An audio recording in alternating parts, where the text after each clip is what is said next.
S A Dange அவர்கள் எழுதிய பண்டைக்கால India என்ற நூலை பற்றி பேசுவதற்கு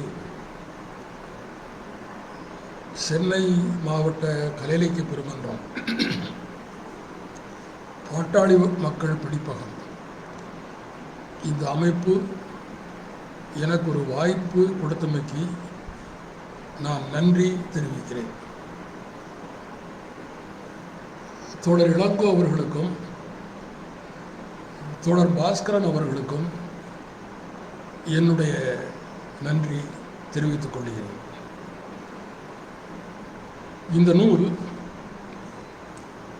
மார்க்சியத்தில் ஈடுபாடு உள்ள ஒவ்வொருவரும் ஆழ்ந்து படிக்க வேண்டிய நூல்களில் ஒன்று. எஸ்ஏ டாங்கே நன்கு அறியப்பட்ட ஒரு பொது உடைமைவாதி. இந்திய கம்யூனிஸ்ட் கட்சியை நிறுவியவர்களில் அவரும் ஒருவர். பல தடவை சிறை சென்றவர். குறிப்பாக சொல்லப்போனால் மீரட் சதி வழக்கில் இவர் சிறை சென்றிருக்கிறார். அதற்கு பிறகு காங்கிரஸ் ஆட்சி காலத்தில் 1952ஆம் ஆண்டு இரவாடா சிறையில் இருந்திருக்கிறார். இரவாடா சிறையில் இருக்கும் பொழுதுதான் இந்த புத்தகத்தை அவர் எழுதினார். 1952, 1953 ஆகிய ஆண்டுகளில் இது எழுதப்பட்டது. இதில் என்ன வேடிக்கை என்றால், இதன் சில பகுதிகளை போலீஸ்காரர்கள் எடுத்துக்கொண்டு சென்று விட்டார்கள். அதில் உள்ள வடமொழி எழுத்துக்களை ஏதோ ஒரு இரகசிய குறிப்பு என்று கருதி அதை அவர்கள் முயற்சி செய்து படித்தும் பார்த்திருக்கிறார்கள். ஒன்றும் முடியவில்லை. பிறகு திருப்பி கொண்டு கொடுத்து விட்டார்கள். அதற்கு பிறகு இந்த நூல் 1954ஆம் ஆண்டு வெளிவந்தது. ஆங்கிலத்தில் இது வெளியாயிற்று. டாங்கேயை பற்றி நான் இதற்கு மேல் அதிகமாக கூற விரும்பவில்லை. காரணம், மிகப்பெரிய தியாகம் செய்தவர். பண்டித ஜவஹர்லால் நேருவுக்கு மிக நெருக்கமாகவும் இருந்தவர். ஒரு ஆழ்ந்த படிப்பாளி, வடமொழி புலமை மிகுந்தவர். அப்படிப்பட்ட ஒருவர் இந்த நூலை எழுதியிருக்கிறார். இந்த நூலை மொழிபெயர்த்தவரை பற்றி நான் முதலில் கூற வேண்டியிருக்கிறது. இதை தமிழில் மொழிபெயர்த்தவர் SRK என்று அந்த காலத்தில் அழைக்கப்பட்ட S. ராமகிருஷ்ணன் அவர்கள். இவர் இந்த நூலை பற்றி சொல்லும் பொழுது இந்திய வரலாற்றை பற்றி முதலாக மார்க்சிய முறையில் ஆராய்ந்த நூல் என்று இவர் கூறுகிறார். SRK என்று அழைக்கப்பட்ட இந்த S. ராமகிருஷ்ணன் ஒரு ஆங்கில பேராசிரியர்.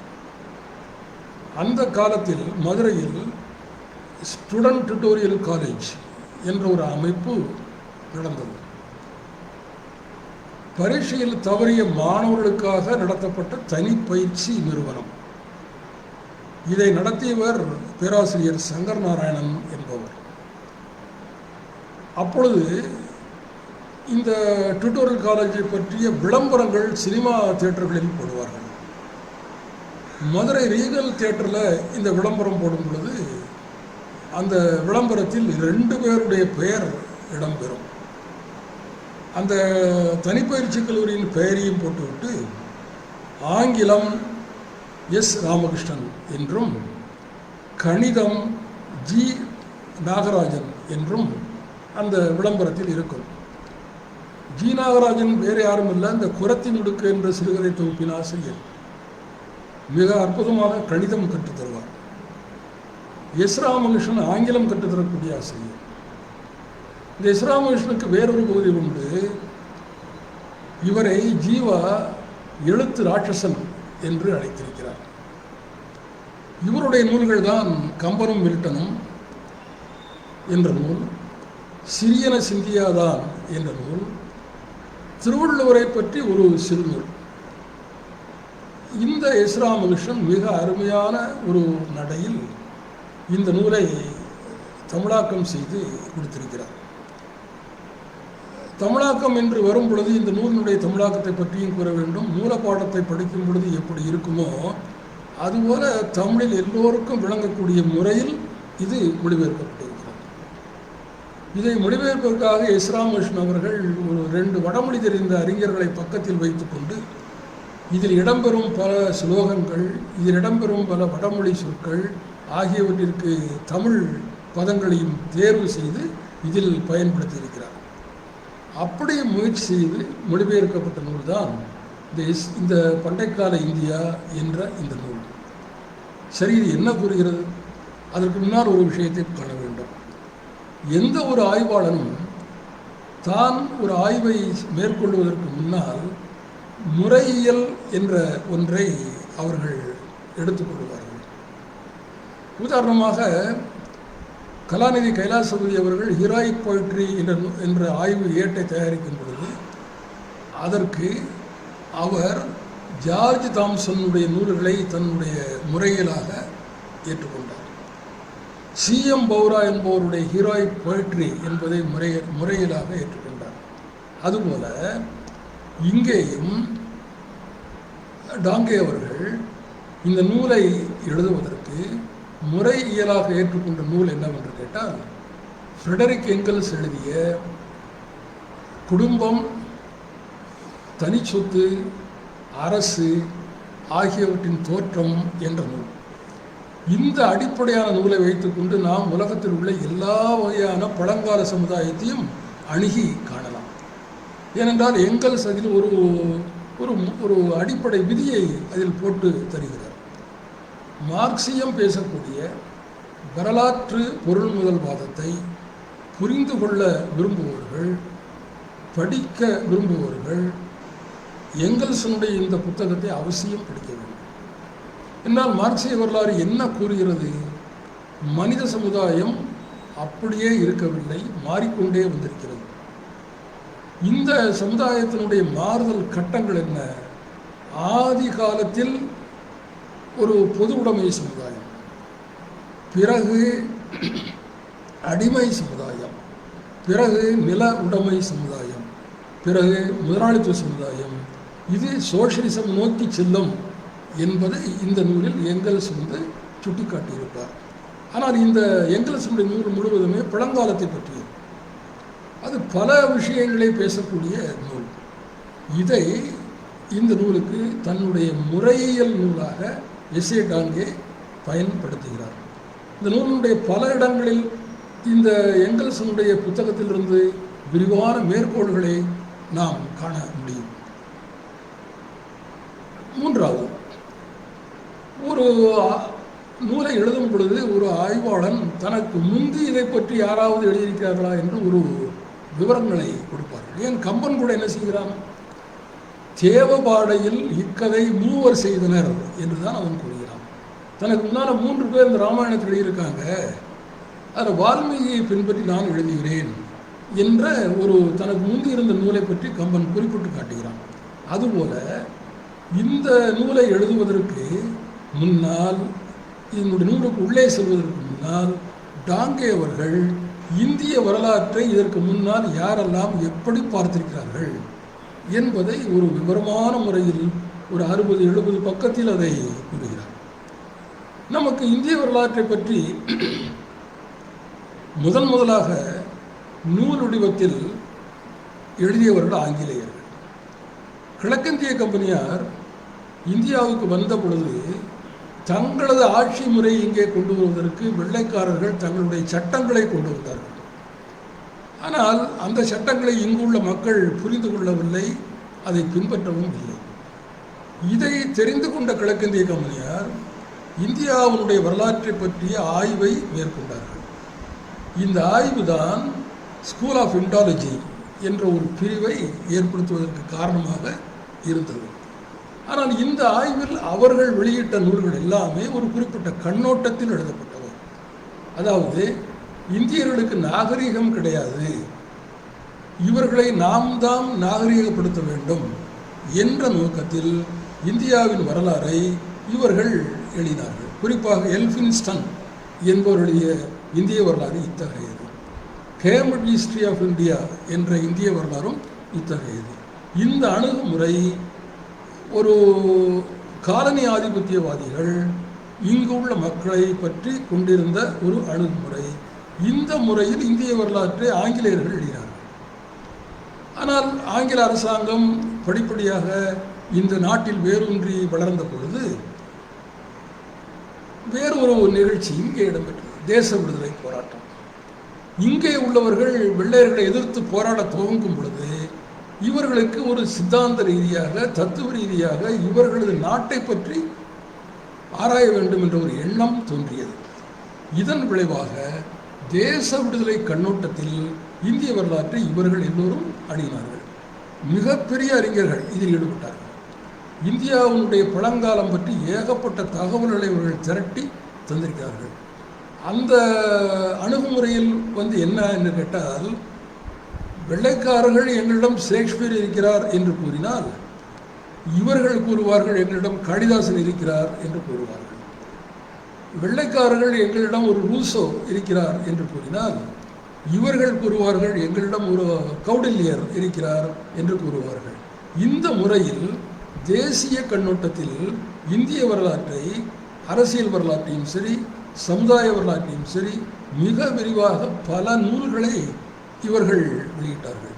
குறிப்பாக சொல்லப்போனால் திலகர், ஆர்ஜி பண்டார்கர், ஜெயஸ்வால், டாக்டர் தாராச்சந்த் போன்றவர்கள் இந்த வகையை சேர்ந்தவர்கள். இப்பொழுது இன்னொரு போக்கு தோன்றுகிறது. இவர்கள் தேசியவாதிகள், தேசத்தினுடைய பழமையை உயர்த்தி பிடிக்க வேண்டும் என்று விருப்பம் உள்ளவர்கள், அவர்கள் ஒரு பக்கத்தில். ஆனால் இந்த அறிஞர்கள் எல்லோருமே உழைக்கும் வர்க்கத்தை சார்ந்தவர்கள் அல்ல. இவர்கள் பூர்ஷுவா வர்க்கத்தை சார்ந்தவர்கள், மத்திய வர்க்க அறிவாளிகள், அத்தகையவர்கள். ஆனால் இன்னொரு வகையான ஒரு போக்கு தோன்றுகிறது. இந்திய தேச விடுதலை போராட்டம் விரிவாக பெரிதாக நடக்க நடக்க உழைக்கும் மக்கள் சார்பாக உள்ள இயக்கங்களும் தோன்றுகின்றன. அந்த விவசாய பெருங்குடி மக்களுக்காகவும் ஆலை தொழிலாளர்களுக்காகவும் குரல் கொடுத்தது அந்த காலத்தில் கம்யூனிஸ்ட் கட்சி. ஆக இது தோன்றும் பொழுது இது சார்ந்த பலர் வேறொரு கண்ணோட்டத்தில் இந்திய வரலாற்றை அணுக வேண்டும் என்று திட்டமிடுகிறார்கள். அப்படி திட்டமிட்ட பொழுதுதான் டாங்கே அவர்கள் இந்த முதல் முயற்சியை மேற்கொள்கிறார். இந்த முதல் முயற்சியானது சாமானியமான முயற்சி அல்ல, மிக கடுமையான ஒரு முயற்சியாகும். இந்த முயற்சியின் காரணமாக வெளிவந்தது தான் இந்த நூல். ஒருவேளை நீங்கள் ஒரு கேள்வியை கேட்கலாம், டாங்கே ஏன் தென்னிந்தியாவை பற்றி பேசவில்லை என்றெல்லாம் கேட்கலாம். அதாவது அவருக்கு தெரிந்த தகவல் எதுவோ, அவருக்கு தெரிந்த சூழலை எதுவோ, அந்த சூழலில் உள்ள மக்களை பற்றி தான் அவர் இந்த நூலில் கூறுகிறார்.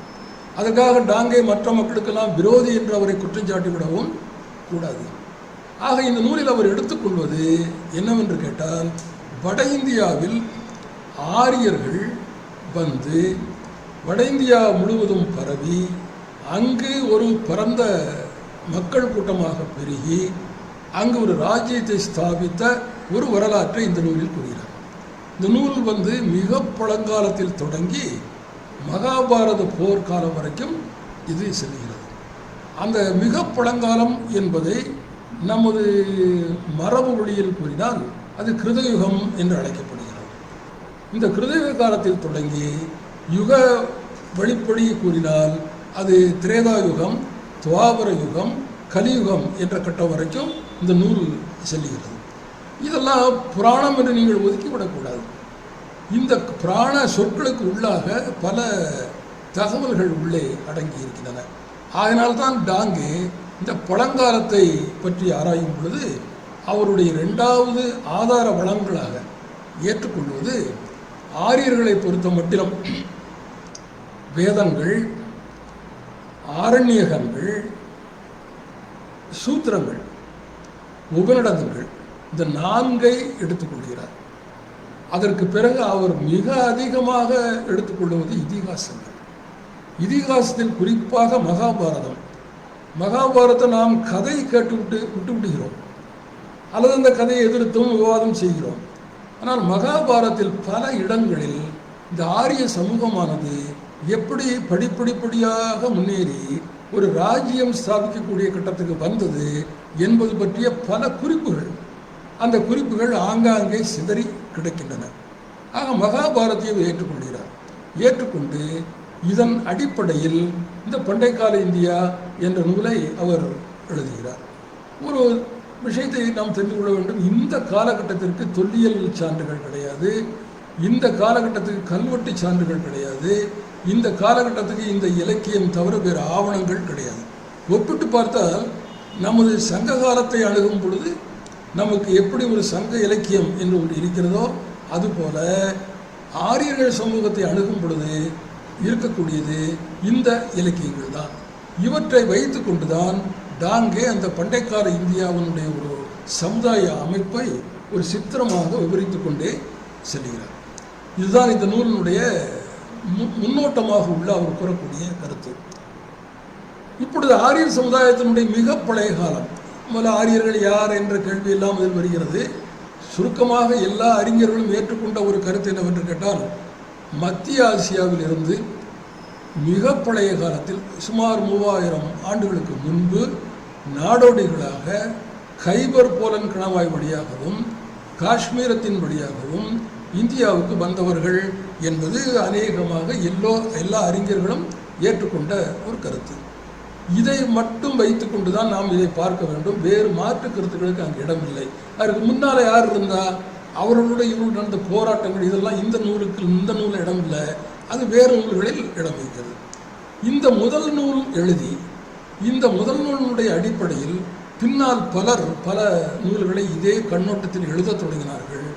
அவர்களில் குறிப்பிடத்தக்கவர்கள் R.S. சர்மா, ரொமேலா தப்பார், ஸ்ரீரா ஜெயஸ்வால், D.D. கோசாம்பி, ராகுல சாங்கிருத்தியாயர், இதெல்லாம் இதிலிருந்து விரிந்து செல்லக்கூடிய நூல்கள் என்று நாம் கூறலாம். இந்த மிக பழங்கால ஆரியர்கள் இந்தியாவுக்கு வந்த காலகட்டத்தில் எப்படி இருந்தார்கள், அதுதான் நூலினுடைய துவக்கம். அந்த ஆரிய சமுதாயமானது இந்தியாவுக்குள்ளே வந்து இந்தியாவுடைய சிந்து நதி பகுதியில் இருந்து மிக மெதுவாக கங்கை நதி வரைக்கும் பரவக்கூடிய காலகட்டத்தில் அவர்களது வாழ்க்கை முறைக்கு அடிப்படையாக இருந்தது கம்யூன்கள் என்பது. இந்த ஆங்கில சொல்லுக்கு சமமான வடமொழி சொல் கணம் என்பது. கணம் என்பது ஒரு சின்ன கூட்டத்தை குறிக்கும். இந்த கூட்டம் இரத்த சம்பந்தமான உறவு உள்ள கூட்டம், அது வெளியாட்கள் உள்ள கூட்டம் அல்ல, இரத்த சம்பந்த உறவு உள்ள கூட்டம். இந்த கணம் அல்லது கம்யூன் தான் ஆரம்பகால ஆரியர்களது அடிப்படை சமுதாய அலகு. இந்த கணம் என்ன செய்தது, அது எப்படி தொழில் செய்தது,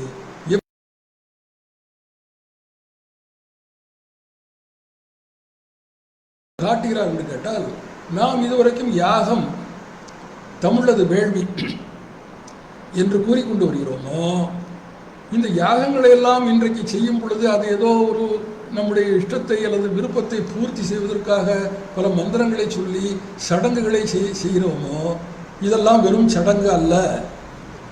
இந்த யாகம் என்பது ஆரம்ப காலத்தில் ஆரியர்கள் இந்தியாவுக்குள் வந்த பொழுது அந்த அவர்கள் செய்த தொழில் முறையை குறிக்கக்கூடியது. இதுதான் இதனுடைய சாராம்சமான கருத்து, தொழில் முறையை குறிக்கக்கூடியது என்று டாங்கே கூறுகிறார். அந்த கூற்றை நிரூபிக்க அவர் ஒரு யாகத்தை இதில் சொல்லுவார். அதற்கு சத்திர யாகம் என்று பெயர். இந்த சத்திர யாகம் செய்யும் பொழுது அந்த பழையகால கம்யூன் அல்லது கண கூட்டத்தினர் எல்லோரும் ஒன்றாக நின்று கொண்டு கைகளை கட்டிக்கொண்டு நாங்கள் இன்றைக்கு ஒன்றாக இருப்போம், ஒன்றாக செல்லுவோம், ஒன்றாக வருவோம் என்ற ஒரு சபதத்தை மேற்கொண்டு அந்த யாகத்தை தொடங்குகிறார்கள். நான் சொல்லுவது யாகம் மட்டும்தான். அந்த யாகம் தொடங்கி யாகம் முடிந்த உடனே அந்த யாகத்தில் வரக்கூடிய அவிர்வாகம், அதாவது யாக முடிவு பொருள் என்பதை எல்லோரும் சமமாக பகிர்ந்து கொள்வார்கள். அதை சிம்பாலிக்காக ஒன்று வரும். ஒரு மண் பாத்திரத்தில் வந்து சோமபானம் இருக்கும். இந்த சோமபானத்தை எல்லாரும் எடுத்து சமமாக குடிப்பார்கள் என்று வரும். இதை சமமாக பங்கிட்டு கொண்டு அதற்கு பிறகு அந்த யாகம் முடிவு பெறுகிறது. இது யாகம். ஆனால் இதில் என்ன கவனிக்க வேண்டியிருக்கிறால், இது ஒரு தொழில் முறை. ஒரு கணம் கூட்டாக தொழில் செய்கிறது, கூட்டாக பொருள்களை கொண்டு வருகிறது, கூட்டாக மொத்தத்தில் பகிர்ந்து கொள்கிறது என்ற அந்த தொழில் முறையை குறிக்கக்கூடியதற்கு பேர் தான் இந்த சத்திரயாகம் என்று பேர். இதை கூர்மையாக கவனித்து பார்த்தா டாங்கே சொல்றாரு, ஒன்று, இந்த யாகத்தில் எல்லோரும் சமம், எல்லாரும் ஒன்று போல தான். இன்னைக்கு நடக்கக்கூடிய யாகங்களில் கர்த்தா எஜமானர்னு ஒருத்தர் இருப்பார், அவர் கீழ்பட்டு மற்றவங்களாம் இருப்பாங்க. இது அப்படி இல்லை, எல்லோரும் சமம். ஒன்று. இரண்டாவது, இந்த யாகத்தில் பெண்களும் பங்கெடுத்து கொண்டார்கள். இரண்டாவது. மூன்றாவது, இந்த யாகத்தில் ஒரு பொறுப்பாளராக ஒருத்தர் இருந்தால் அவர் தற்காலிகமாக இருப்பாரே ஒழிய யாகம் முடிந்த பிறகு கூட்டத்தில் ஒருவராக கலந்து விடுவார். அதாவது இது காடுவாழ் மக்கள் வேட்டைக்கு செல்லப்படுது, கொஞ்சம் திறமையான ஆளை முன்னால் அனுப்பிச்சு அவன் எல்லாம் செஞ்சு வந்த உடனே அந்த நேரத்தோட அவன் வேலை சரி, அதற்கு பிறகு கூட்டத்தில் அவன் ஒருத்தர் வந்து விடுவார். இந்த யாகத்தை பொறுத்த மட்டிலும் வேறுபாடுகள் எதுவும் கிடையாது. கொண்டு வந்த பொருளை மொத்தத்தில் கொண்டு வந்து பகிர்ந்து அதை எல்லோரும் உணவாக ஏற்றுக்கொண்டார்கள். இதில் முக்கியமானது அக்கினி, நெருப்பு. அந்த பகிர்ந்து கொடுக்கக்கூடிய செயலை செய்தவர்கள் பெண்கள். ஆகையினால இந்த காலகட்டத்தில் பெண்கள் வழியாகத்தான் சமுதாய அமைப்பு கணக்கிடப்பட்டது, பெண்கள் மூலமாகத்தான் சமுதாய அமைப்பு செய்யப்பட்டது. இது தாய் வழி அமைப்பை கொண்டதாக இருக்கிறது என்று டாங்கே இந்த யாகத்தின் மூலம் இந்த பண்டைக்கால தொழில் முறை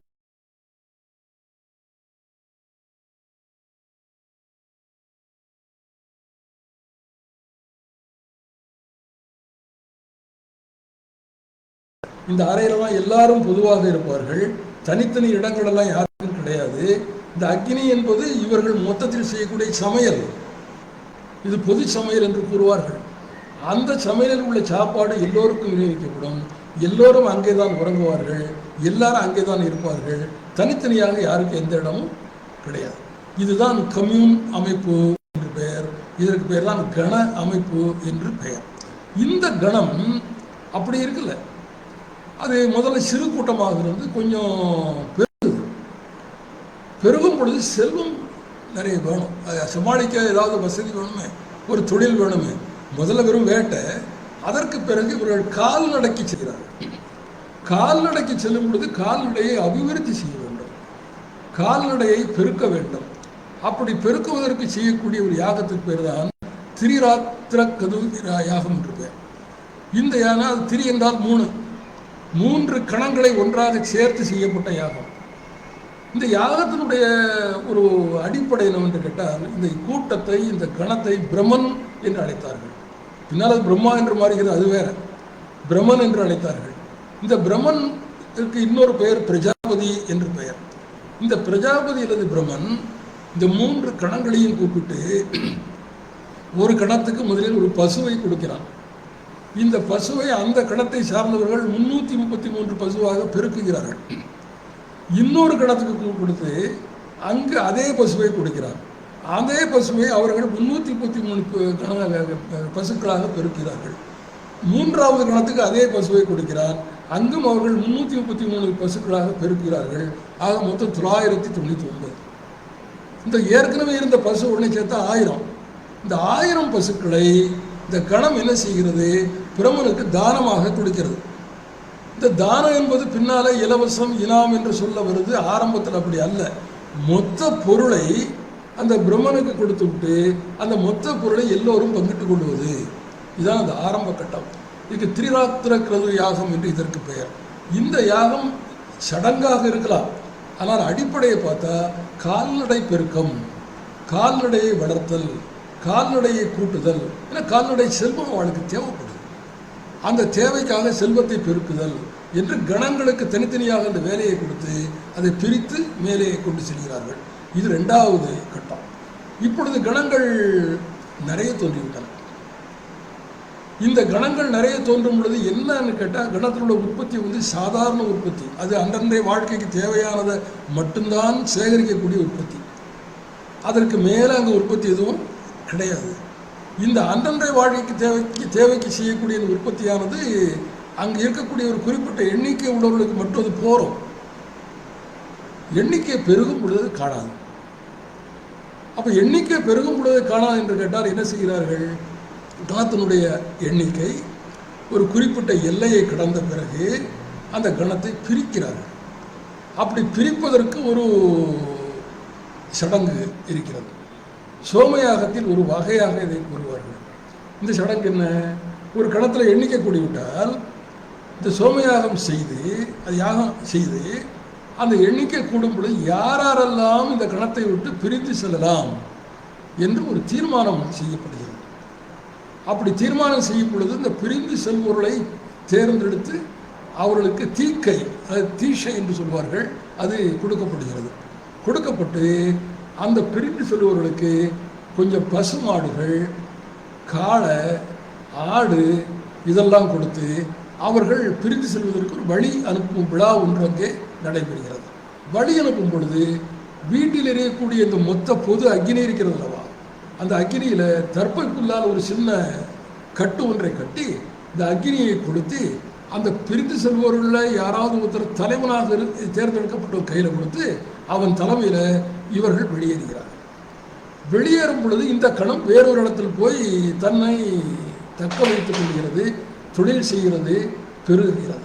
அப்படி பெருகும் பொழுது அழிந்து போகலாம், பெருகும் பொழுது அது பெரிசாக வளரவும் செய்யலாம். அப்படி ஒரு நிலைமையில் அது பிரிந்து பிரிந்து இந்த கணங்கள் அங்கங்கே சிதறி வட இந்தியா முழுவதும் படிப்படியாக அது பரவுகிறது. இது இந்த கணத்தினுடைய அடுத்த கட்டம். இப்பொழுதும் இந்த கணத்தில் எல்லாமே பொதுவில் தான் நடைபெறுகிறது, எதுவுமே தனியாக நடைபெறவில்லை. இப்பொழுது இன்னொரு கட்டம் வருகிறது. அது என்ன? இந்த கணங்கள் நிறைய பெருகின உடனே ஒரு கணத்தில் உள்ளவர்கள் இன்னொரு கணத்தில் பொருள்களை பரிவர்த்தனை செய்கிறார்கள். ஆரம்பத்தில் சாதாரண எளிய பரிவர்த்தனை, அடிப்படையில் உள்ள பொருள்களுக்கு தான் பரிவர்த்தனை நடந்தது. அதுக்கு மேலே எந்த பரிவர்த்தனையும் கிடையாது.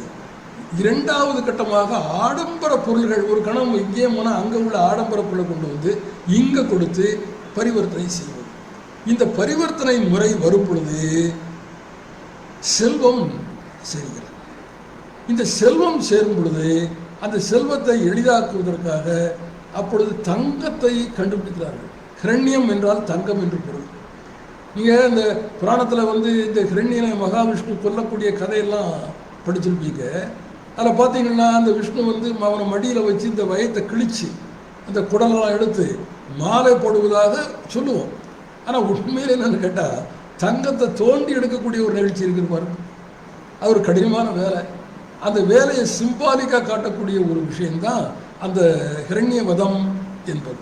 ஹிரண்யம் என்பது தங்கம்.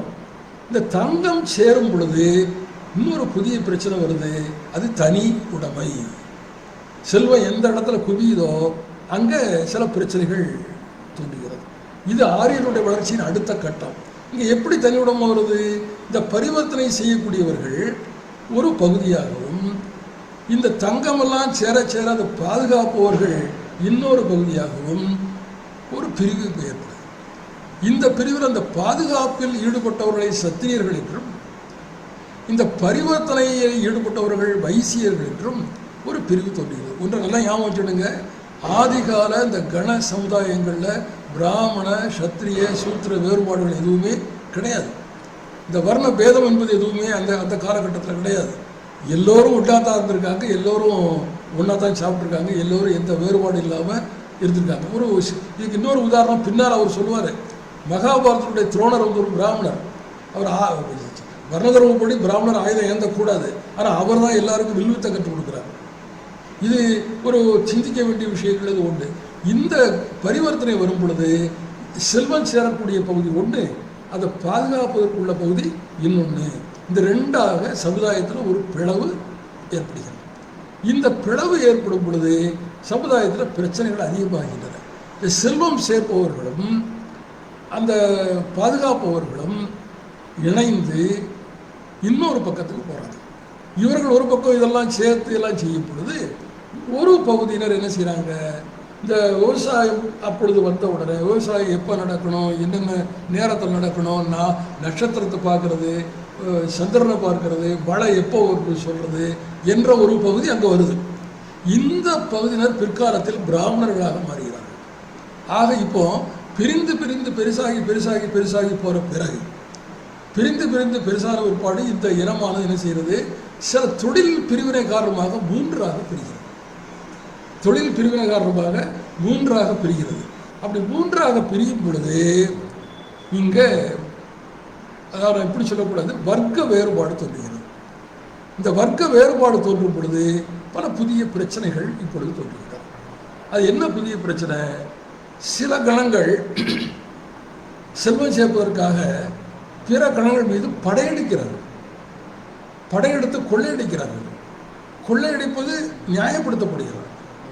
அப்படி நியாயப்படுத்தப்படும் பொழுது இந்த கொள்ளையடிப்பது ஒரு பகுதி, படையெடுத்து வந்த உடனே அங்கிருந்து தோற்றவர்களை, அந்த கணத்தில் தோற்றவர்களை பிடித்து கொண்டு வருகிறார்கள். பிடித்து கொண்டு வரும் பொழுது அந்த பெண்கள் குழந்தைகளை அவர்கள் தங்கள் கணத்தில் இணைத்துக் கொள்கிறார்கள். ஆண்களை என்ன செய்வது? ஏன்னா அப்போ விவசாயம் ஆரம்ப காலகட்டம், விவசாயத்தில் இவர்களுக்கு மட்டும் தான் வேலை இருக்குது, மற்றவங்களுக்கு வேலை இல்லை. அப்போ ஆண்களை என்ன செய்ய? முதல் கட்டத்தில் ஆண்களை கொன்று விட்டார்கள். அதற்கு ஒரு யாகம், அந்த யாகத்துக்கு பேர் தான் அஸ்வமேத யாகம் என்று பேர். நண்பர்களே, இந்த டாங்கியனுடைய இந்த புத்தகத்தை நீங்கள் படிக்கணும், நிறைய யாகங்கள் வரும், சற்று பொறுமையாக நீங்கள் படிக்கணும். அந்த யாகத்துக்கு அஸ்வமேத யாகம் என்று பெயர். இது என்ன? இந்த ஒரு கணம் இன்னொரு கணத்தின் மீது போரிட்டு செல்லும் பொழுது எந்த குதிரை முதலாக எதிரி கணத்தினுடைய நாட்டுக்குள் நுழைகிறதோ அந்த குதிரையை பிடித்து கொண்டு வந்து விடுவார்கள். வெற்றி பெற்றவர்கள் தான். இந்த குதிரையை ஒரு கம்பில் கட்டி வைத்து யாகம் நடக்கும். அந்த யாகத்தினுடைய முடிவு என்னன்னு கேட்டால், அந்த குதிரையை கொன்று அதனுடைய இறைச்சியை சாப்பிடுவார். அதான் அந்த குதிரையை கொல்வதற்கு முன்னால் அங்கிருந்து பிடித்து கொண்டு வந்த ஆண்களை அந்த யாக நெருப்பில் போட்டு எரித்து கொல்லக்கூடிய வழக்கம் அந்த கட்டத்தில் இருந்தது. இப்படி அந்த கட்டத்தில் வரும் பொழுது அந்த பெண்கள் இங்கே அடிமைகளாக மாறுகிறார்கள், இந்த குழந்தைகளும் இங்கே அடிமைகளாக மாற்றப்படுகின்றன. இது ஒரு கட்டம்.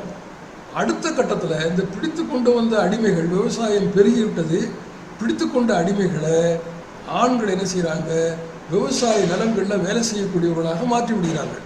இது அடிமை உழைப்பாக இது மாறுகிறது. இது அடுத்த கட்டத்தில். இப்போ விவசாயம் வந்து விட்டது, கால்நடை பெருகிவிட்டது, தங்கம் சேர்ந்து விட்டது, தனி உடைமை தோன்றிவிட்டது. தனி உடைமை தோன்றிவிட்டது. தனி உடைமை தோன்றும் பொழுது ஒரு பிரச்சனை வருகிறது. இந்த கிடைத்த செல்வத்தை, கிடைத்த கால்நடையை, கிடைத்த நிலங்களை பாதுகாக்கணும். ஒரு காலத்தில் கணம் முழுசுமாக ஆயுதம் தாங்கி முழுசுமாக போராடி தன்னை பாதுகாத்து கொண்டது. ஒரு காலத்தில் கணம் எல்லாமே கூட்டாக செய்தது. ஒரு காலத்தில் கணம் எல்லாவற்றையும் சமமாக பங்கிட்டு கொண்டது. இன்றைக்கு அது முடியாது. இந்த முடியாத கட்டத்தில் இந்த செல்வத்தை பாதுகாக்கணுமே, இந்த தனி உடைமையை பாதுகாக்கணுமே, அப்படி பாதுகாப்பதற்காக தோன்றியதுக்கு பேர் தான் அரசு என்று பேர். இந்த அரசு தோன்றக்கூடிய காலகட்டம் ஏறத்தாழ மகாபாரத காலகட்டத்துக்கு முந்தி வருகிறது என்று டாங்கே கூறுகிறார். ராமராவண யுத்தம் டாங்கையை பொறுத்த மட்டும் மகாபாரதத்துக்கு முந்தையே நடந்தது, அப்படித்தான் ஒரு குறிப்பு வருது. ஆனால் அவர் என்ன சொன்னார், டாங்கே துரதிர்ஷ்டவசமாக அதை பற்றி எந்த தகவலுமே நமக்கு கிடைக்கல, அதனால் அதை பற்றி என்னால் பேச முடியாது என்று அதை நிறுத்தி விடுகிறார். இந்த முந்தைய ராஜ்யங்கள் தோன்றிவிட்டன. அதாவது அயோத்தி, மிதிலை என்று பல ராஜ்யங்கள் தோன்றிவிட்டன. இந்த ராஜ்யங்களுடைய முக்கியமான பங்கு என்ன? தனி உடைமையை பாதுகாப்பது. தனி உடைமை என்ற ஒரு முறை செல்வத்தை பாதுகாப்பது. இந்த செல்வத்தை கீழ்மட்டத்தில் உள்ள மக்கள் கொள்ளையடிக்காமல் தடுப்பதற்குண்டான ஏற்பாடுகளை செய்வது. இந்த தனி உடைமை தோன்றி இந்த தனி உடைமையானது வளர்ச்சி பெற்ற உடனே இப்போ இன்னொரு விவகாரம் வருது. விவசாயம் பெருகுது, தொழில்கள் பெருகின்றன, வேலை செய்ய நிறைய ஆட்கள் வேணும். அந்த ஆட்கள் வேணும்னு வரும் பொழுது அடிமைகளை பிடிப்பதற்கான போராட்டம் தொடங்குகிறது. நான் ஒரு பகுதி மட்டும் தான் கொண்டு போகிறேன். அடிமைகளை பிடிப்பதற்கான போராட்டம் இப்பொழுது தொடங்குகிறது. இந்த போராட்டத்தினுடைய ஒரு உச்சாணி கட்டம் தான் மகாபாரத போர். மகாபாரத போரை நீங்கள் கூர்மையாக கவனித்து பார்த்தீங்கன்னா ஒரு விஷயத்தை பார்க்கலாம். அடிமைகளை பிடிப்பது, செல்வத்தை சேகரிப்பது. அல்ல, ராஜசூய யாகம் என்று ஒன்று மகாபாரதத்தில் வருகிறது.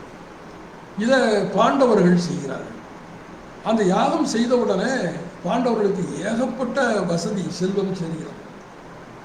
அவர் தர்மபுத்தருடைய அரண்மனையில் இல்லாத பொருளே இல்லை, அவ்வளோ வசதி சேர்கிறது. அந்த சேர்ந்த அந்த செல்வத்தை அந்த அரண்மனையை பார்ப்பதற்கு துரியோதனன் வருகிறான். துரியோதனனுக்கு பார்த்தோம்னா பெரிய பிரமிப்பா இருக்கு, நம்மகிட்ட இந்த அளவுக்கு இல்லையே, இவர்கள் சேர்த்து விட்டார்களே என்ற ஒரு பொறாமை அவனுக்கு ஏற்படுகிறது. அது உங்களுக்கு எல்லாம் நல்லா தெரிஞ்சது தான். துரியோதனன் வந்து எப்படி தவறுதலாக ஒரு இடத்துல ஏமாந்து போய் திரௌபதி சிரிக்க அவன் சினம் கொண்டு செல்கிறான் என்பதெல்லாம் கதை தெரிந்தது. இது ஒரு பக்கம். இந்த செல்வத்தை பெறுவதற்காக அங்கே கௌரவ பாண்டவ போராட்டம், இது ஒரு பக்கத்தில். இன்னொரு பக்கத்தில் அடிமைகளை எப்படி பிடிப்பது, போர் மூலமாக அடிமைகளை பிடிப்பது ஒரு முறை. இரண்டாவது, பரிவர்த்தனை நடக்கும் பொழுது கடன் ஏற்பட்டு கடன் மூலமாக அடிமைகளை பிடிப்பது இன்னொரு முறை, ஹரிச்சந்திரன் கதை இன்னொரு முறை. மூன்றாவதாக பல இடங்களில் போய் இருந்து பல்வேறு காடுவாழ் மக்களை இழுத்து கொண்டு வந்து அடிமையாக்குவது இன்னொரு முறை. இதெல்லாம் இருந்தது. இந்த முறையில் இன்னொரு புதிய முறையை மகாபாரதம் காட்டுகிறது. அதுதான் சூதாட்டம். சொந்த சகோதரர்களை அழைத்து சூதாட்டம் நடத்தி அந்த சூதாட்டத்தில் பாண்டவர்களை அடிமையாக்கி அது போதாது என்று அந்த வழக்கப்படி திரௌபதியும் அடிமையாக்குகிறார்கள். திரௌபதியை அடிமையாக்கும் பொழுது அது ஒரு பிரச்சனையாக உருவெடுக்கிறது. அந்த திரௌபதி கூந்தலை அவிழ்த்து நான் இனிமேல் முடிக்க மாட்டேன் என்று சொல்வதெல்லாம் இந்த அடிமைகள் கிளர்ந்தெழுந்த ஒரு போராட்டத்தின் ஒரு எச்சமாக கூட அதை நாம் காணலாம். அந்த முறையில் அடிமைகளை நிறைய பிடிக்கிறார்கள். பாரதத்திலேயே ஆனிரை கவர்தல் பல இடங்களில் வரும். காணாததுக்கு ஆனிரை கவர்தல், விராட தேசத்து ஆனிரைகளை துரியோதனன் படைகள் போய் கவர்ந்து கொண்டு வந்துவிடும். இப்படி பல இடங்கள் அது வரும். இந்த இதெல்லாம் சேரும் பொழுது அடிமை சமுதாயம் கெட்டிப்பிடிக்கிறது. அடிமை சமுதாயம் உறுதியாக எத்தனை வகையான அடிமைகள் இங்கே இருந்தார்கள் என்பதை பற்றியெல்லாம் டாங்கே ஒரு பின்னிணைப்பில் கொடுத்திருக்கிறார்கள். நாரதர் மூலமாக வரக்கூடிய அதெல்லாம் நீங்கள் படித்து நீங்கள் தெரிஞ்சுக்கலாம். இந்த அடிமைகள் உறுதிப்படுத்த பிற்பாடு பாரத போர் இடம்பெறுகிறது. பாரத போர் எப்படி அது முடிந்த பிற்பாடு ராஜ்யங்கள் உருவாகின்றன. தர்மபுத்திரர் பட்டத்துக்கு வருகிறார். அப்போ இருந்து ராஜ்யம் உருவாகிறது. தர்மபுத்திரருடைய பல சந்தேகத்துக்கு பீஷ்மர் பதிலளித்துக் கொண்டே வருவார். குறிப்பாக மகாபாரதத்தில் பீஷ்மர் அளிக்கக்கூடிய பதில் வந்து வரலாற்று ஆவணங்கள். அதில் ஒரு கேள்வி வருகிறது. பீஷ்மர் திரௌபதியை அவமானப்படுத்தும் பொழுது துரோணர் பீஷ்மர்லாம் ஏன் கையை கட்டி கொண்டிருந்தார்கள் என்ற ஒரு கேள்வி வருகிறது. அப்பொழுது பீஷ்மர் என்ன சொல்கிறார், நாங்கள் கண்ட பழைய தர்மம் இப்பொழுது அழிந்து விட்டது, புதிய தர்மம் தோன்றிக் கொண்டிருக்கிறது. இந்த நாங்கள் கண்ட பழைய தர்மத்தை நாங்கள் பார்க்கும் பொழுது எங்களால் ஒன்றும் செய்ய முடியவில்லை. இந்த புதிய தர்மத்தை எதிர்த்து எங்களால் ஒன்றும் செய்ய முடியவில்லை. இது காரணம், இது கலியுகம், இந்த புதிய தர்மம் வரத்தான் செய்யும் என்று தர்மராஜர் ஒரு விளக்கத்தை அளிக்கிறார். இந்த நிலையில் தனி உடைமை தோன்றியது இந்த புஸ்தகத்தினுடைய ஒரு பகுதியாக இவர் காட்டுகிறார். அதாவது கன வாழ்க்கையில் தொடங்கி கன வாழ்க்கை படிப்படியாக விரிவடைந்து அதற்குள்ள வர்க்க வேறுபாடுகள் தோன்றி இந்த வர்க்க வேறுபாடுகள் படிப்படியாக மோதலாக மாறி பிறகு தனி சொத்தாக எப்படி மாறுகிறது, தனி உடைமையாக அது எப்படி மாறுகிறது என்பதை காட்டி அதை உச்சக்கட்டமாக மகாபாரத போர்க்களத்தில் வந்து இதை முடிக்கிறார். இந்த புத்தகத்தில் இன்னொரு பகுதி இருக்கு. இந்த புத்தகத்தில் இன்னொரு பகுதி இருக்கு. அது என்னன்னு கேட்டால் ஆரியர்களது திருமண முறை. இதில் ரெண்டு விஷயங்களை கவனிக்கிறோம். கணம் என்று நாம் சொல்லிக்கொண்டே இருந்தோம். இந்த கணத்தில் ஆதி காலத்தில் உள்ள திருமண முறை என்னன்னு கேட்டால் குழு மணமுறை. ஒரு குழுவினர் இன்னொரு குழுவினரோடு மொத்தமாக மணந்து கொள்வது குழு மணமுறை. இந்த குழு மணமுறையில் வந்து நாம் தந்தை வழியே காண முடியாது, தாய் வழியை மட்டும்தான் இதில் காண முடியும். பிறந்த குழந்தைகள் இன்னாருடைய மகன், இன்ன பெண்ணுடைய மகன் என்றுதான் கூற முடியுமே ஒழிய தந்தை யார் என்று நம்மால் குறிப்பிட்டு கூற முடியாது. இந்த குழு மணமுறை ஆரம்ப காலத்தில் அவர்களுக்கு பொருத்தமாகிறது. ஏன்னு கேட்டால் கணம் சிறியது, அந்த கணத்தில் உள்ள பொருள் உற்பத்தி அந்த கணத்துக்கு போதுமானதாக இருந்தது. அப்போ இந்த குழுவாக வந்து சேரும் பொழுது அந்த குழுக்களுக்குள்ள அதை எளிதாக பகிர்ந்து கொடுக்க முடிந்தது. அப்போ அதற்கு பொருத்தமாக இந்த மணமுறை இருந்தது. ஆனால் இந்த மனமுறை காலப்போக்கில் சரியல்ல என்ற ஒரு உணர்வு கணங்கள் மாறும் பொழுது தோன்றியது. கணங்கள் மாறும் பொழுது தோன்றும் பொழுது சில கணங்களில் பெண்கள் அதிகமாக இருப்பார்கள், சில கணங்களில் ஆண்கள் அதிகமாக இருப்பார்கள். அத்தகைய ஒரு சூழ்நிலை வரும் பொழுது ஒரு பெண் பல கணவர்களை மணந்து கொள்ளும் வழக்கம். இது குந்தி தேவியினுடைய வாழ்க்கை நமக்கு இதை காட்டும். அவள் 5 கணவன்மார்களுடன் இருந்திருக்கிறாள். இதை கூர்மையாக கவனிங்க. அந்த 5 கணவன்மார்களுடன் அவர் இருந்திருக்கிறார். அந்த மனம் பல கணவர்களை ஒரு பெண் மணந்து கொள்ளும் வழக்கம் இது இருந்திருக்கிறது. சில இடங்களில் என்ன நடக்குன்னு கேட்டால் பெண்கள் நிறைய இருப்பாங்க, ஆண்கள் குறைய இருப்பாங்க. அப்போது ஒரு ஆண் பல மனைவியை மணந்து கொள்ளும் வழக்கம் இது பல இடங்களில் அந்த கணங்களுக்குள்ளேயே இருந்திருக்கிறது. இந்த மனமுறைகள் அங்கே உண்டு. குழு மனம், பல கணவர் மனம், பல தார மனம் என்று அங்கே இருந்திருக்கிறது. ஆனால் இதில் கவனிக்க வேண்டியது கேட்டால் இதெல்லாம் அக மனமுறையாகத்தான் இருக்கு, புற மனமுறையாக அது இல்லை. இந்த பல கணவர் வணக்கம், பல தார வணக்கம் என்பதெல்லாம் தோன்றி வரும் பொழுது இந்த அகமணமுறை என்பதுதான் அங்கே அதிகமாக இருந்திருக்கிறது. இந்த அகமணமுறையினால் அவர்கள் சில கஷ்டங்களை பார்த்தார். இது அந்த குழந்தைகளுடைய வளர்ப்பு, அதனுடைய ஆரோக்கியம் இதெல்லாம் வரும் பொழுது இந்த மனமுறை சரியில்லை, இந்த மனமுறையை மாற்ற வேண்டும் என்பதற்காக வேறு ஒரு விஷயத்தை தேடி சென்றார்கள். ஆரியர்கள் மத்திய ஆசியாவிலிருந்து வந்தார்கள் என்று கூறினாலும் உலகத்தில் உள்ள பல வரலாற்று ஆய்வாளர்கள் இந்த எல்லா இனத்தினுடைய மூலமாக சைபீரியாவை காட்டுகின்றனர். அங்கிருந்து தான் மனித குலம் பரவியது என்பது ஒரு கருத்து. அது சரியா தவறா என்பதெல்லாம் அதற்கு பிறகு. அந்த கருத்து அடிப்படையில் இவர்கள் தங்களுடைய மூதாதையர்களை தேடும் பொழுது கோத்திரம் என்ற ஒன்றை கொண்டு வந்தார். இந்த கோத்திரம் என்பது என்ன?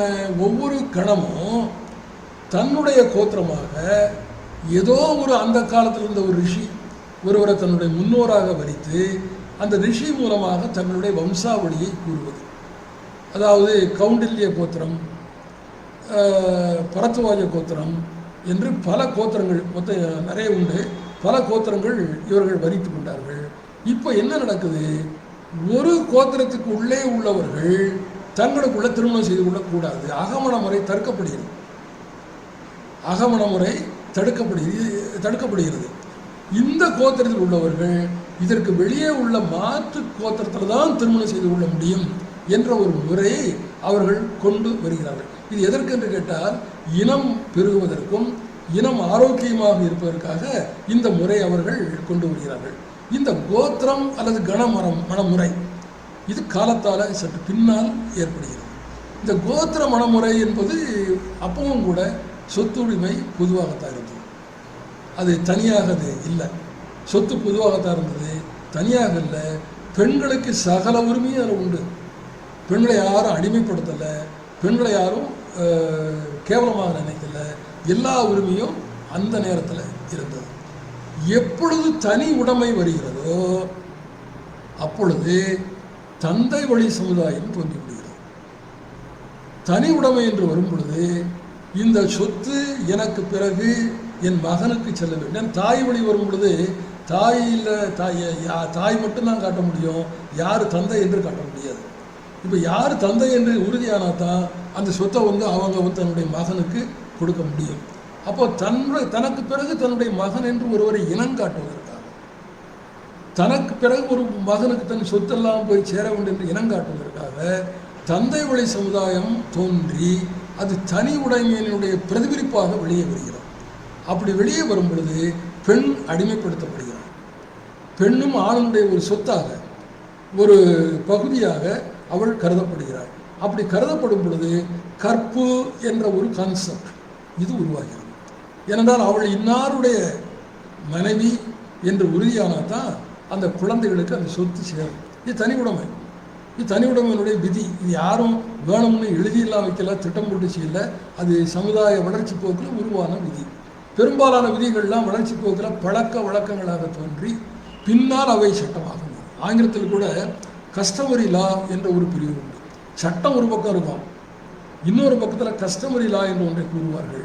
பழக்கங்கள் இருக்கிறது அல்லவா, அது ஒரு வகையான விதி, வழிகாட்டு நெறிமுறைகள்னு சொல்கிறோம் பாருங்க, அது அங்கே இருக்கும். இந்த தனி உடைமை தோன்றும் பொழுது பெண் அடிமைத்தனமும் தோன்றுகிறது. அதை ஒட்டி கற்பை ஒட்டி உள்ள படிமங்கள் இதெல்லாம் உருவாகி கொண்டே செல்கின்றன. இந்த நிலைமை தனி உடைமையோடு உள்ளது என்பதை அவர் திருமண முறைகள், திருமண அம்சங்கள் எல்லாம் சொல்லி காட்டி அந்த முறைகளை ரொம்ப நுணுக்கமான ஒரு விவரங்களால் உள்ள இருக்கு. அந்த முறைகளை பூரா சொல்லி அதை அவர் விளக்கி கொண்டே செல்கிறார். இந்த திருமண முறைகள் இன்றைக்கு கூட அந்த கோத்திரங்கள் பின்பற்றப்படுகின்றன.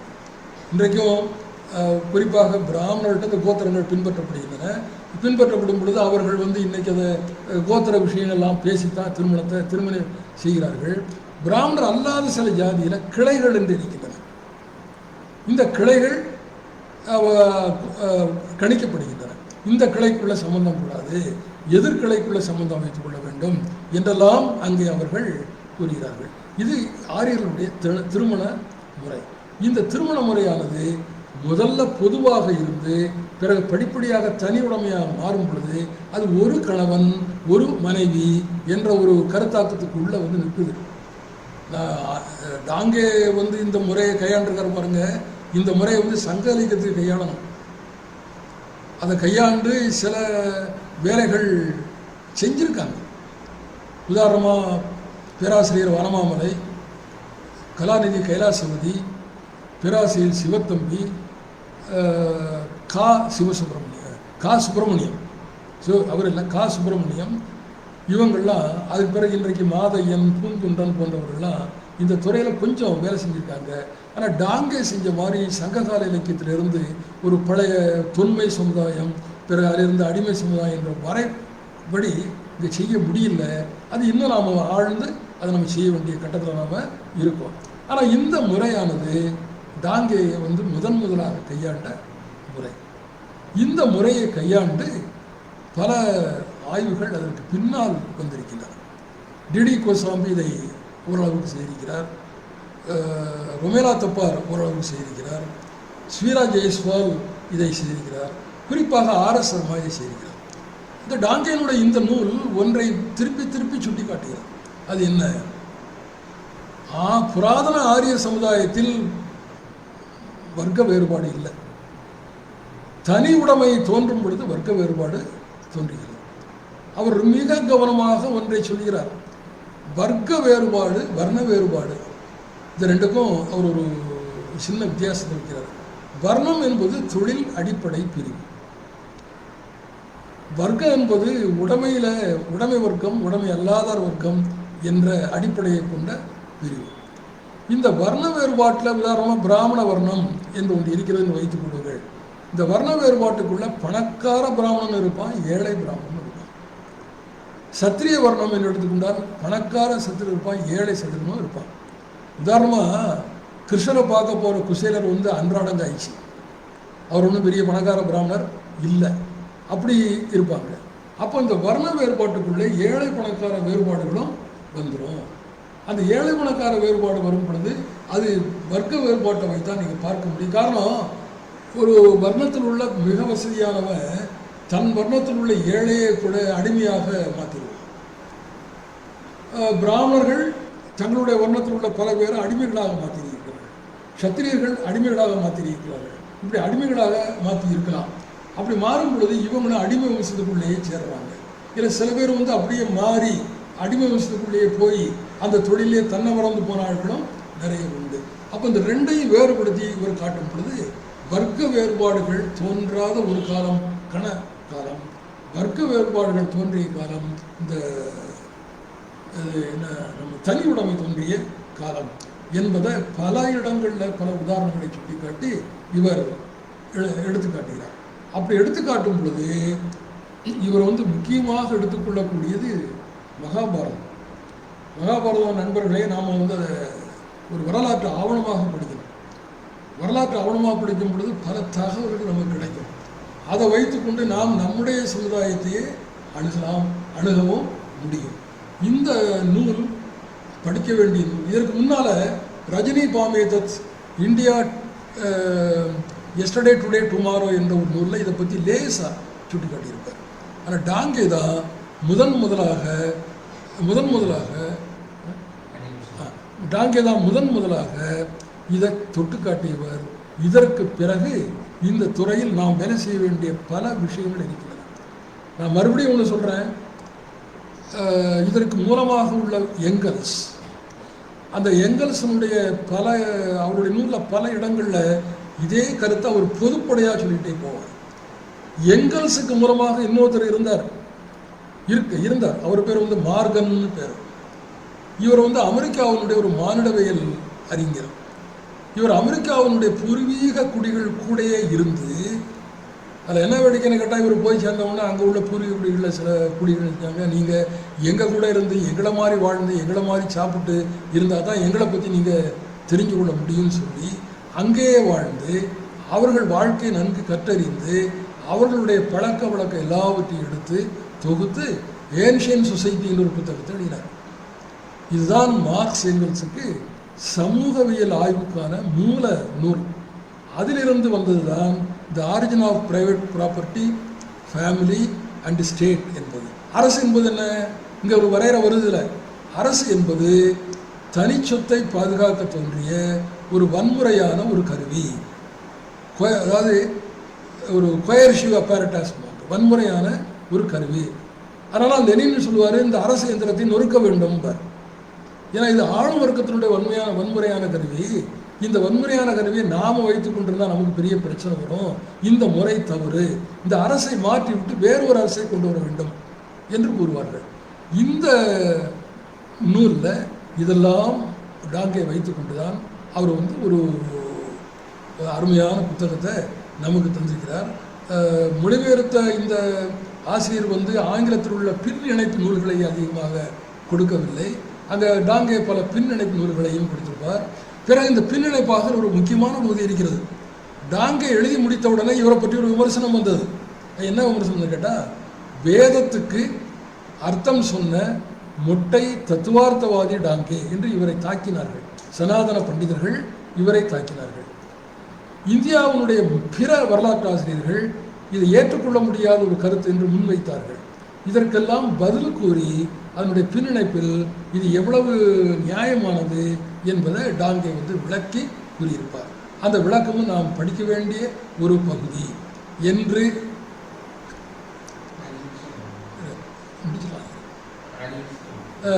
படிக்க வேண்டிய பகுதி.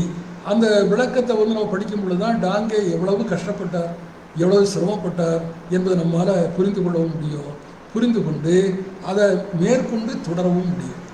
இதில் பொதுவாக என்ன கேட்பாங்க, ஒரு கேள்வி, மார்க்ஸனுடைய பழைய கால ஒரு தகவல் இருக்குது.